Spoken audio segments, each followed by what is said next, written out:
Squat jumps, sets of 6 to 8. Soft landing, reset after each one, sitting back.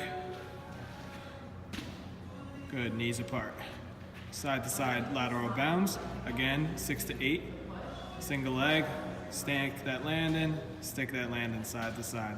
Sitting back into that hip, 6 to 8 reps. Good. And so now you have your rear leg elevated lunge. We're doing 8 to 12 reps.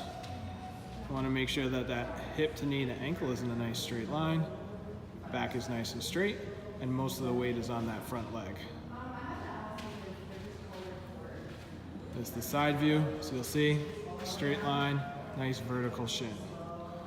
You're going to do 8 to 12 reps of this, adding weight when you can tolerate it, and going right into a set of push-ups, 8 to 12 reps.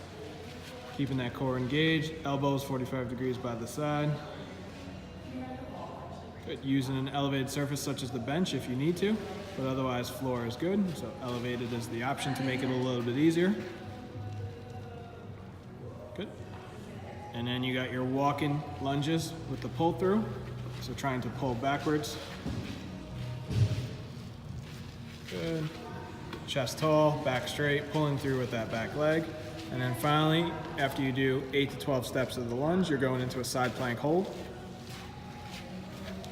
We're going for 10 to 20 seconds each side, doing 6 to 8 each side.